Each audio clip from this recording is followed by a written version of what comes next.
Well, hello everybody, welcome back to the channel, and welcome back to Exploring Worlds. Now, I thought for this episode it'd be interesting. I'd been watching, and I thought it would be interesting to delve into werewolves in myth, legend, and art, similar to how I did dragons in myth, legend, and art on another episode of Exploring Worlds. So, for the opening shot of this episode, what I wanted to do was just share some of the information I've attained in my research in preparation for this video. And so historically, the most people ever accused of being werewolves were in France and Wales, and this legend sort of took hold on that part of the world, reaching into England and Scotland and whatnot. It kind of became a staple of their lore.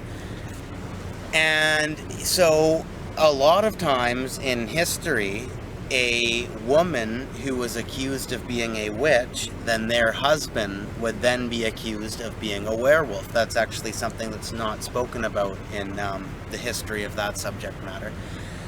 Some might actually say that werewolves originated from the Book of Gilgamesh, which I have not read or delved into super deeply to speak on the matter, but in my research I came upon the idea that they were originally brought up in the Book of Gilgamesh, which is very interesting. Also in the 15th century, a lot of people were accused of being werewolves, and this was a lot of times pagans who refused to convert to Christianity. And now, as time's gone on, it's became, the basic movie, the movie sort of and book adaptations that they've made. It's became sort of almost just kind of a spooky story to delve into, or almost like a rock star gothic kind of symbol in a way in the modern age, which, there's a slew of movies, there's a slew of books, and even music, and delving into sort of the new sort of modern gothic twist on this on this creature of legend. And it's became a rivalry between vampires and werewolves, which does not hold a lot of historical significance. That's more of a modern thing adapted into these films and books and whatnot to do with werewolves. But it's really interesting how it's became sort of this, just kind of fun horror movie, kind of fun, spooky thing to delve into, and it actually has quite a lot of historical significance to it if you really delve into it, which I was not an expert on this before I decided to make this video. And I actually found myself very interested in a lot of the true history of this subject matter. And we're going to delve into a little bit more stuff that I have to offer to do with werewolves in this video, and I hope you enjoy. Thank you very much. Okay, so for this episode of Exploring Worlds, I would like to do a movie review. Now, there was a recent video I put up not that long ago called Some of the Movies Added to My Collection in the Past 3 Months. And this film is definitely one that I had on there. I already showed the case off, but this one was definitely one that I've been dying to talk about for a long time on the channel, along the lines of discussing movies and filmmaking and stuff like that. This is one that for a long time I've really wanted to speak about, and it is American Werewolf in London. And as you've seen in the last video, this is I recently added this to my collection, which I'm so glad to have in my collection now. One of my favorite movies of all time, really. Just a perfect movie. I'll go off and say that right off the hop. And so I'm going to be doing a review for that. And there's not a whole lot of good werewolf movies out there. There's a couple of good ones here and there. And, the original Wolfman from back in the day was good. The remake wasn't that good, but the old original was a good movie. And other than that, there's not a lot of great werewolf movies, and certainly none that can even compare to An American Werewolf in London. And, I saw this movie at a very young age, probably quite too early to watch it, really, but what had happened was there was a store. I was quite a young kid, only like, I don't know how old I was, but I was quite very small. And like once a month or once every 2 weeks or something like that, there was this grocery store that my mom used to go to, and I guess it had good deals or something of that sort. There was a reason to revisit it every once in a while, and it had a pretty good movie collection there, and this was back when it was still VHS tapes, and so it was kind of a bit of a ritual. I loved movies as a kid, so every time we would go there, I could pick out one movie, and it was so this was a place I looked forward to going to because I got to pick out a movie, and I loved movies. And there was something about it. It wasn't this cover. It was a different cover. I think it just had like the side of the werewolf's face kind of on the cover, but there was something about it. And I didn't even know what a horror movie was or what a scary movie was at the time. I was watching Indiana Jones and Star Wars and all that kind of stuff. And there are scary elements in those movies, but this was the very first horror movie, or even if you don't call it horror movie, scary movie that I ever saw in my life. And I'm actually not a huge fan of, I like the odd scary movie, but I'm not a huge horror fan or anything like that. But this was my first experience with something of that genre. And there was something about the case, it was just the one I wanted. I really wanted it, and my mom didn't want to get it, and because, I mean, she loves the movie too, but she didn't want to get it for me as a little kid. And I was like, well, I really like the look of this movie. I want to check it out. And she was, talking me out of getting it. She said, look at some of the other stuff we have around. And I did look at the other stuff. And I don't know, there was something about the cover of this that I really wanted it. So eventually my mom was like, okay, well, but if it's too scary or, you can't handle it, like, just remember it was your choice. You wanted this one. And, you're gonna have to deal with being incredibly scared if that's what you really want. And I'm like, well, yeah, I'll take the chance. I really want it. And of course it horrified me as a kid, but not in a bad way. I really, really loved it. And I found it was almost like a good, like perfectly spooky, just kind of like a good level of fear that came out of it, like a fun kind of fear. And of course there were times that lying in bed and you can see the forest, or you hear some coyotes howling out there, something like that, and it's like, holy shit, this is fucking scary, right? But I loved it, and I thought it was just I really enjoyed the kind of frights that this movie gave. And watching it as an adult now, I realized the artistry of this film and how well put together it is. Like, that's actually one thing that I think served better as watching it as a really young person, because you don't understand filmmaking, you don't understand the aspect of, a scary movie or a horror movie per se, and you don't you don't get the adult talk as much per se. But even as a kid, even when there was nothing really scary going on or nothing had happened yet, there's just an undeniable aura, and I picked it up as soon as I watched this as a kid, like from the very beginning of the movie, when before anything even happens, there's just this. And they're not talking about anything spooky. They're nothing. I can't stress enough that nothing like that's really going on. But just the music and just the whole way that the film is put together with cinematography and music and acting and the conversations that people are having, even though they don't have any sort of spooky undertone to them. There's just you can tell that. Something is uneasy is going on here. Like, just the whole atmosphere is set up to seem like you just know that there's something of some sort of unease or disarray in the environment, right? Like you know something's gonna happen, and you know that this is not a normal place that they're in. This is not there's just something off about it. It's just like that primal sense that there's something off about this place all around. And my favorite half of the movie is the first half.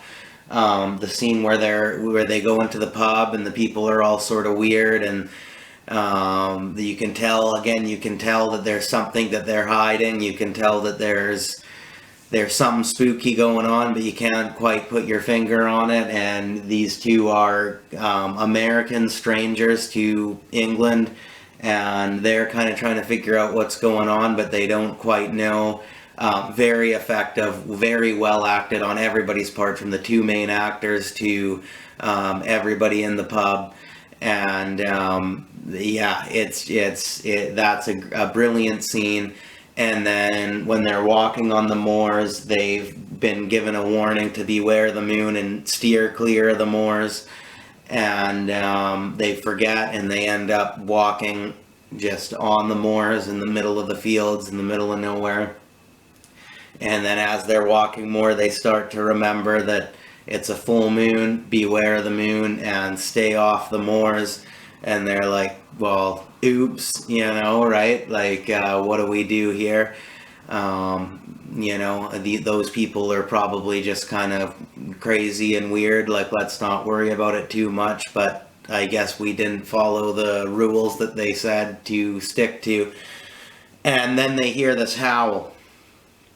And man, is that howl ever scary. I don't think there's ever been a scarier noise put together for film, like, ever. I was watching the special features, and apparently it was an actual wolf howl mixed with an elephant or something like that, and I think it was 6 or 7 different animal cries. John Landis, the director of the movie, was talking about on there, all sort of mixed together and remixed and played backwards, and all that kind of sound stuff that they do. But whatever it is, it's a scary noise. It's something that's been burned into my brain since I first watched this as a kid. I truly don't think there's been any sound effect scarier put to film, in my opinion. And I don't know, that half of the movie is just really effective and really spooky. And then the scenes where his friend who gets killed, which I'm spoiling the hell out of this movie, but it's an old movie, and this isn't necessarily like a non-spoiler movie review. It's a movie discussion, I guess. It is a movie review, but it's a movie discussion for this episode of Exploring Worlds, which delves into werewolves. And he ends up in the hospital, and his dead friend who got killed by the werewolf on the moors is sort of haunting him, is sort of coming back in this ghostly sort of manner, all mutilated, amazing makeup, and disgusting, very grotesque, but amazing makeup work done on this. To the guy's neck's all torn up, half of his face is gone, and it's disgusting, but it's very effective and brilliant makeup work, absolutely 100%. And I like the second half of the movie, not as much as the first, but I do like the second half of the movie.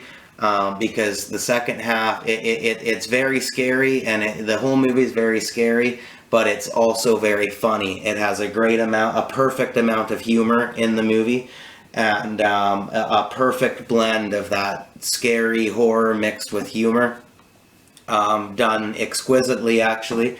And when the second half comes and you get to some of the comedy, it's pretty damn hilarious. There are parts in this movie where I'm howling laughing, no pun intended, because it's just so funny, but also so effective, and the dialogue and the music and the story and everything about it just keeps you drawn in, and is very believable, and makes you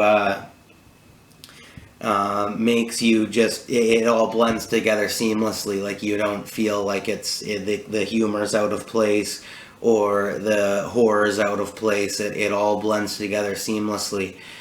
And yeah, it's a brilliant movie. If you haven't seen this movie, it's one that you gotta watch. Like, I'm telling you that right now, you absolutely have to watch this movie. And it's one of those perfect, in my opinion. I mean, not everybody will feel this way. A lot of it is to do with the influence it had on me, and the young age that I watched it on. I mean, this is one of those movies that that was one of my heaviest inspirations to become a filmmaker myself and start making videos like I'm doing now, and pursue that as a hobby and an art form, and who knows, maybe one day a career. You never know.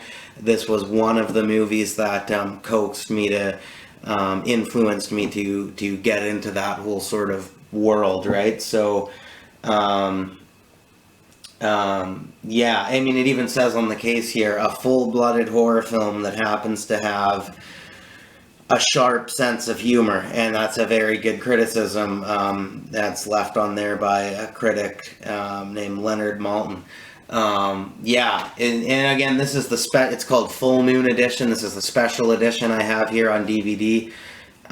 It's got great special features. A whole documentary about, like, revisiting the movie and the impact it had.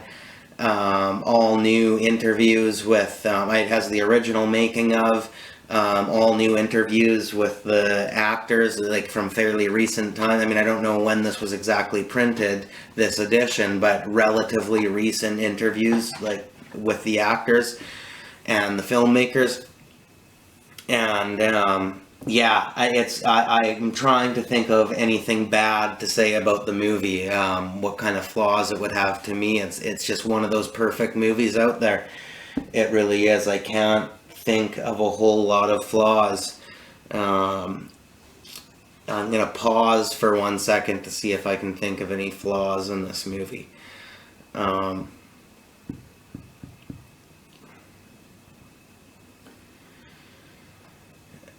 Well, one of the is it's kind of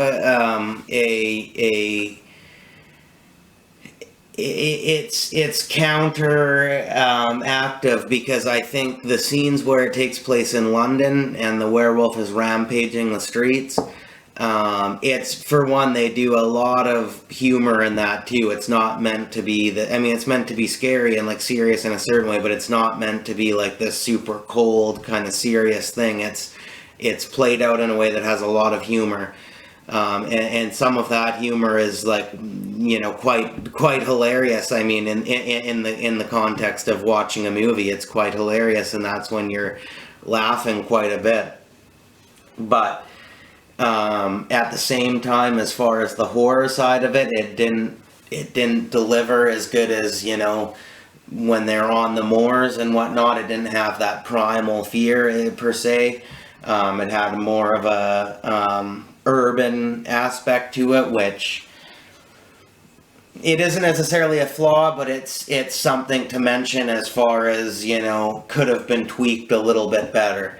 But other than that, it's a perfect movie in my opinion. And of course, my grading on this, I'm going to give it an A+. And that'll be it for this review, but I'm very glad I was able to talk about this. And yeah, if you like this movie and it was, you thought it was as good as I did or close to it, feel free to leave a comment in the comments section. And for those of you out there who might be watching this that have not seen this movie, go watch this movie wherever. I found this at London Drugs, but get it however you get it. Go on Amazon, order it, rent it on YouTube. If it's on Netflix, I'm not sure. I haven't seen it on Netflix, but if it is, watch it there. However you can watch it, just watch it. You will not regret it. I'm telling you right now, you will not regret watching this movie. And this was the second half of Exploring Worlds, Werewolves in Myth, Legend, and Art. This is definitely the art side of it. And I'm going to close off the video with one other video, sort of a review / presentation of something else I have that I'd love to show. And so I hope to see you there as soon as this review is closed. And thank you for listening to me discuss this great movie, which is An American Werewolf in London.